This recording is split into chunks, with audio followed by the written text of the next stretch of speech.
Canalização de rios contribui para enchentes em BH. Hackers e estelionatários usam o WhatsApp para cometer fraudes. Cursos de férias são uma boa opção para fazer contatos profissionais.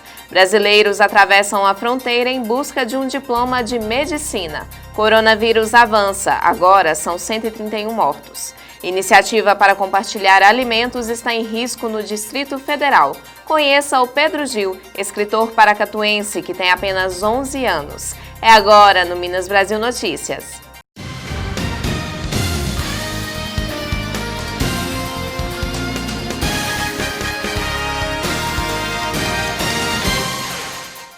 Boa noite.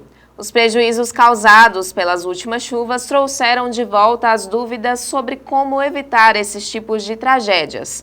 Do ponto de vista urbanístico, é preciso rever os modelos de engenharia das cidades, considerando cada vez mais as questões ambientais. Ruas viram rios.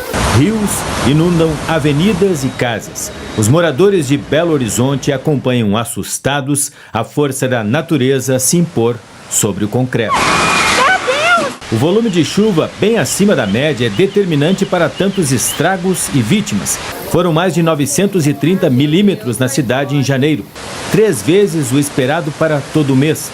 Mas há outros fatores que contribuem para este cenário. Belo Horizonte teve pelo menos 70 pontos de alagamentos com as chuvas dos últimos dias. Este aqui, junto à Avenida Cristiano Machado, logo após a estação São Gabriel, foi um deles.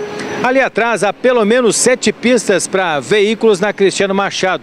Nós podemos considerar que o rio tem apenas 2 para seguir o seu curso. Mas diferente dos veículos que travam quando há um aumento do volume, por exemplo, como um congestionamento com as chuvas, o rio só se expande para além dos limites que a cidade tenta impor a ele. Este ambientalista diz que a cidade há muito não respeita os rios e tenta controlar em vão a força da natureza. Nós estamos querendo que o trânsito flua, né? Mas que as águas se comportem. Nós estamos fazendo um desafio à natureza. E a natureza, desafiada que é, ela responde na medida. Então, em algum momento, ela sai exatamente para ocupar o espaço territorial que é dela.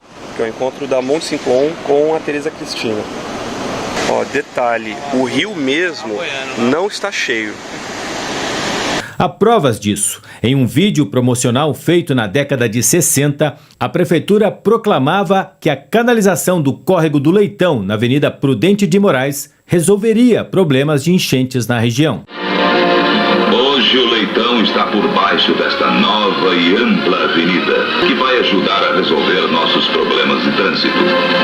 Cenas de enchentes você nunca mais verá. O Rio Arrudas, principal curso de água que corta Belo Horizonte, tem 15% do leito coberto, mais da metade do curso natural foi desviado.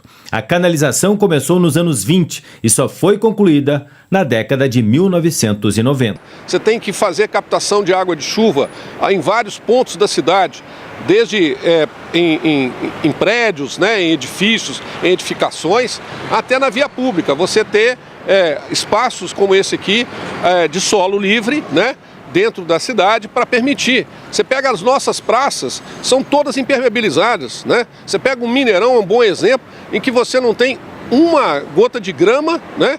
E não tem um espaço para infiltrar água. Polignano coordena o projeto Manuelzão, um dos mais importantes e respeitados do estado. Há 2 décadas, ambientalistas como ele fazem alertas sobre os impactos à saúde e meio ambiente. Em 2000, ele esteve com uma comitiva alemã em BH. Eles alertaram que era um erro impermeabilizar o solo, retificar os cursos, transformar córregos em avenidas, desconsiderando todo o sistema hídrico. Seria melhor criar uma engenharia de cidade, mas seguimos brigando com os rios. Não adianta fazer obras aqui nesse ponto, nesse canal, porque o que acontece aqui é fruto do que acontece no entorno. Como a gente impermeabilizou tudo, asfaltou tudo, né? A água não tem para onde infiltrar. Então a água vem com a força total e ela vem por cima e por baixo. Então ela ocupa, né, todo esse território. Então se a gente não tiver, né, e hoje no mundo tem já toda uma discussão do que se chama de uma cidade esponja, ou seja, você tem que tornar a cidade permeável à água. Exemplos práticos desta solução no mundo. Neste bairro de Berlim, os telhados foram revestidos de verde e as ruas preenchidas com árvores e vegetação. Também foram criados corredores úmidos no subsolo. Na China, 250 cidades respeitam o fluxo natural da chuva. O uso do sistema úmido mantém a água em seu curso. O projeto é desenvolvido por este professor da Universidade de Harvard, nos Estados Unidos. Infelizmente, essas coisas são muito dispendiosas. Tem que ter um esforço muito grande em cima disso e que se invista dinheiro mesmo, sabe? Porque não adianta fazer paliativo. Eu acho que nossos exemplos do país já estão cansados disso, né? Precisaria ter um grupo de profissionais de todas as áreas técnicas, né? Todas as disciplinas técnicas, para fazer um trabalho conjunto para resolver tudo isso. É questão de drenagem pluvial, é esgoto, é questão de mobilidade, é questão de educação ambiental. São vários profissionais que vão ter que atuar nessa área aí para dar uma só resposta a isso, sabe?